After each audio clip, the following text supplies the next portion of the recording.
Senior నాయకులు చాలా మంది ఉన్నారు, ఉద్యమకారులు ఉన్నారు, మండల పార్టీ అధ్యక్షులు, ఎంపీపీలు, జెడ్పీటీసీలు అందరికి కూడా, జనగాం జిల్లా నుంచి వచ్చిన ముఖ్య నాయకులందరికీ కూడా పేరు పేరున నా ఉదయపూర్వక నమస్కారాలు.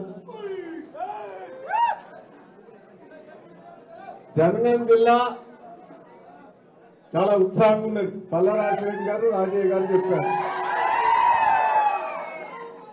ఇలా కేటీఆర్ గారి మీటింగ్ తోటి ఇంకా లేస్తారా లేదా?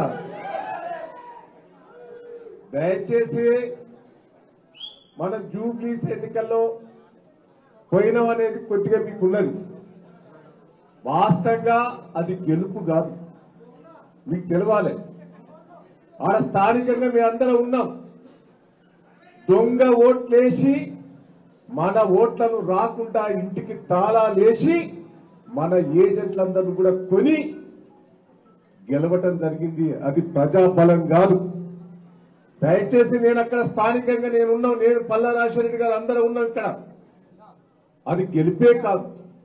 అసలు ఎన్నికలు నేను 45 ఏళ్ల నుంచి అసలు ఎన్నికలు ఎప్పుడు కూడా చూడలే. అన్ని దొంగ ఓట్లు, దౌర్జన్యం మొత్తం అధికారులను పెట్టుకొని అది గెలవటం జరిగింది. అది ప్రజాబలంతో గెలిచింది కాదు.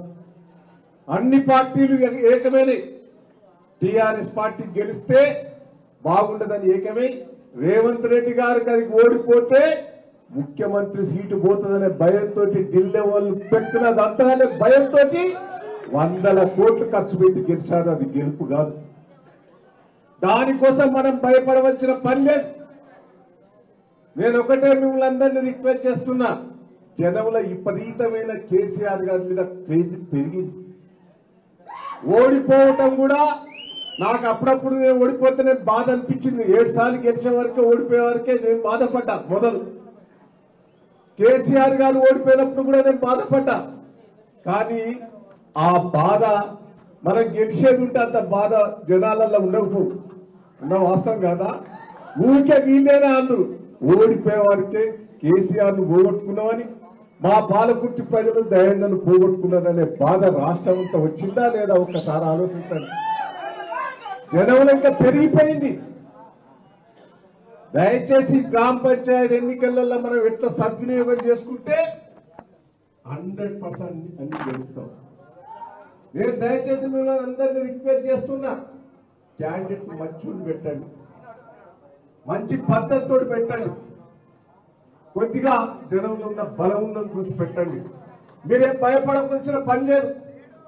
అధికారం ఉంటేనే మనకు పనులు అయితేనే కాదు. అధికారం ఉన్నా లేకున్నా మనకేదన్నా కష్టం వస్తే రాష్ట్రంలో కేటీఆర్ గారు, హరీశ్రావు గారు మన కోసం పోరాటం చేస్తున్నారు. మీకోసం జిల్లాలో పోరాటం చేసేందుకు మేము అందరం ఉన్నాం. ఎవరికి ఏ కష్టం వచ్చినా రాత్రైనా మధ్యాహ్నమైనా పోలీస్ స్టేషన్లో వచ్చి కూర్చుంటామని కూడా ఈ సందర్భంగా మీకు తెలియజేస్తున్నాం. ఇన్ని రోజులు మనం ఓపిక పట్టాం. మన ఓడిపోవుతోటే, ప్రభుత్వం పోవుతోటే మనకేమన్నా ఇప్పుడే అంటే బాగుండదని ఇన్ని రోజులు ఓపిక పట్టాం. ఇక ఓపిక పట్టేది లేదు, ఉరికిచ్చి కొడతాం. దయచేసి నేను అందరినీ రిక్వెస్ట్ చేస్తున్నా, అధికారం ఉన్న వాళ్ళు పెద్ద పెద్ద తప్పులు చేస్తాను. నాకు కొంతమంది కాంగ్రెస్ పార్టీలో ఫోన్ చేస్తాను, అన్న నా జోలికి రాకుండా, బిడ్డ నీ జోలికి రాకుంటుంటావురా, తొక్కుతావురా అంటారని. వదిలిపెట్టేది లేదు. మా వాళ్ళు టీఆర్ఎస్ కార్యకర్తలు ఒక్కడు కూడా తప్పు చేయలే, తప్పు చెయ్యరు. వాళ్ళను ఏం చేయలేవు. బిడ్డ ఇలా మీరు జిల్లా లోపల, రాష్ట్రం లోపల దోస తింటారు, వదిలిపెట్టేది లేదని కూడా అందరికీ నేను చెప్పడం కూడా జరుగుతున్నది. ధైర్యంగా ఉండాలి. ఇవాళ చీరల పంపిణీ అదో బోకస్ అండి, మీరు అర్థం చేసుకుంటలేరు. ఒక్కొక్కటి 1000 రూపాయలు, 1200 అన్నారు. అది ఆఖరి 300 తర్వాత నేను తెలుసుకున్న ఐకేపీ వాళ్ళతో, గతంలో నేను మంత్రిగా చేసిన సార్ సగం 500 రూపాయలు అధికారులు రేవంత్ రెడ్డి దగ్గర పైసలు వేయలేదు సార్ అంటాడు. ఒక చీర 1000 రూపాయలు అయితే సగం చీరే డబ్బులు రేవంత్ రెడ్డి దగ్గరికి లంచాలకు పోయినాయి. అంటే అది తయారైంది 200, 300, 1200 రూపాయల బిల్లేసింది. ఆ చీరను చూస్తే మీకే తెలుసు. అది కూడా మళ్ళా నేను తెలుసుకున్నా. ఐకేపీ రాష్ట్ర కమిటీ తీర్మానం చేసి బ్యాంకులో తీసుకొని 1200 మంది మళ్ళా మహిళలే కట్టాలట. ఒక్కొక్క చీరకు 300 రూపాయలు దొరికే చీరకు 1200 రూపాయలు వాళ్ళ లోన్ల అకౌంట్ల రేపు ఫిక్స్ అవుతుంది. 450 కోట్లు లోన్ తీసుకున్నాడట. దయచేసి ఇది వేరే వాళ్ళకి ఎందుకు ఇస్తలేరు చీరలు?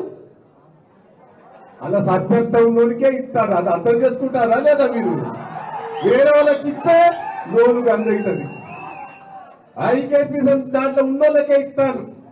దయచేసి అది బోగసే. రేవంత్ రెడ్డి చెప్పే దాంట్లో ఏదన్నా నిజమో పడ్డదా మీకు?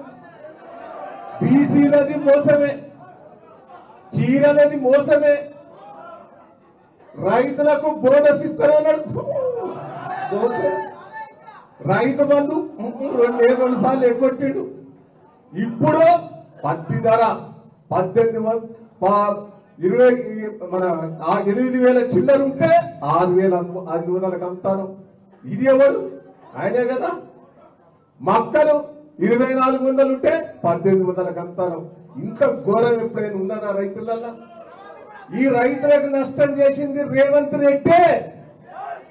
యూరియా బస్తాలు టైంకి ఇస్తే పంట మొదలే వచ్చేది రైతులకు. అందరికీ నేను రైతు బిడ్డని చెప్తున్నా, యూరియా బస్తాలు టైంకి ఇస్తే ఒక 15-20 రోజుల ముందే కోతకొచ్చేది. ఆ యూరియా బస్తాలు వేయకపోవడమే 1 రోజులు లేట్ అవుడు, వర్షాలు పడు. అది రేవంత్ రెడ్డి పాపమే తాకింది. అంతా నష్టం జరిగింది రేవంత్ రెడ్డి గారి పుణ్యాన. దయచేసి చేసిన పాపాలకు బుద్ధి చెప్పాలంటే గ్రామాల్లో ఒకట వరంగల్ జిల్లాలో, జనగాం జిల్లాలో కేటీఆర్ గారికి నేను, పల్లా రాజశేఖర్ గారు, రాజయ్య గారు అందరం కూడా సీనియర్ నాయకులు ఇక్కడ ఉన్నాం. అన్ని గెలిపించే బాధ్యత మేము తీసుకుంటామని కూడా ఈ సందర్భంగా తెలియజేస్తున్నాం. కార్యకర్తలు కూడా చాలా ఊపుతో ఉన్నారు, కార్యకర్తలు కూడా జోష్తో ఉన్నారు. అధికారం ఉన్న వాళ్ళకు భయపడేందుకు సిద్ధంగా లేదని కూడా ఈ జనగాం జిల్లా మీ అందరికీ తెలిసి ఉండాలి. రాజయ్య గారు ఆ రోజు మీ ఇద్దరం కూర్చొని ఇది కాదు అంటే జిల్లా చేసి ఆ రోజు జిల్లాకు అడ్డుపడ్డది ఇండైరెక్ట్ గా కడియం శ్రీయర్ గారు అని కూడా ఈ సందర్భంగా మీకు తెలియజేస్తున్నాను. మీకు కూడా తెలుసు, జఫరగడ్డ వాళ్ళని బెదిరించిండు, గల్పూర్ వాళ్ళని బెదిరించిండు. ఈ జిల్లా కాకుండా ప్రయత్నం చేస్తే ఆ రోజు నేను, రాజయ్య గారు కూర్చొని ఈ జిల్లా చేశాం. కేసీఆర్ గారు ఒప్పించాం. అన్ని మండలాలు లిస్ట్ తీసుకోమంటే అన్ని మండలాలు ఒప్పించి భద్రాలు తీసుకొచ్చాం. దయచేసి ఈ జిల్లా చేశారు. ఈ జిల్లా ఎంత అద్భుతంగా డెవలప్మెంట్ అయిందో ఒక్కసారి మనం విశ్లేషణ చేసుకోవాలి. నేను 40 ఏళ్ళ నుంచి 45 ఏళ్ళ నుంచి రాజకీయాలు ఉన్నా. జనగాం జిల్లా ఎట్లుండేదే? ఎడారి. జనగాం జిల్లా అంటేనే మనం ఆ చూస్తేనే బాధ అనిపించేది. ఆ ఎడారి జిల్లాను దేవాదులు తీసుకొచ్చి, మిషన్ భగీరథ నీళ్ళు తీసుకొచ్చి, కలెక్టర్ ఆఫీస్ కట్టి, డబల్ రోడ్ లేచి, హాస్పిటల్ తీసుకొచ్చి, అన్ని ఆఫీసులు జనగాంలో చేసి అద్భుతంగా గనుపుల్లో కూడా 100 పడకల హాస్పిటల్ జీవో ఇస్తే రౌతు కొట్టి నేను చేసింది అంటాడు. సిగ్గున్నదా నీకు? ఆ జీవో కాపీ అవ్వపడదా? ఆ గనుపుల్లో మంజూరు చేసినవన్నీ కేసీఆర్ గారు మంజూరు చేస్తే మళ్ళా దాన్ని క్యాన్సిల్ చేసి మళ్ళా రీఇచ్చి మేము శంకుస్థాపన చేస్తాం. మా పాలకుర్తులు అదే, మేము మంజూరు చేసినవన్నీ క్యాన్సిల్ చేసి మళ్ళా ప్రొసీడింగ్ ఇచ్చి కొత్త ప్రొసీడింగ్ తోటి శంకుస్థాపన చేస్తాం. ఎన్ని చేసిందండి మన కేసీఆర్ గారు? విశ్లేషణ చేసుకోవాలి దయచేసి. నేను కార్యకర్తగా ధైర్యంగా ఉండాలి, ఎవరికి భయపడవలసిన పని లేదు. మనం తప్పు చేయలేదు, మనం శాతగానోళం కాదు, తల వంచే పరిస్థితి లేదు. కాంగ్రెస్ ఓడు తల వంచి తిరగాలి తప్ప టీఆర్ఎస్ కార్యకర్తలు కూడా తల వంచొద్దని కూడా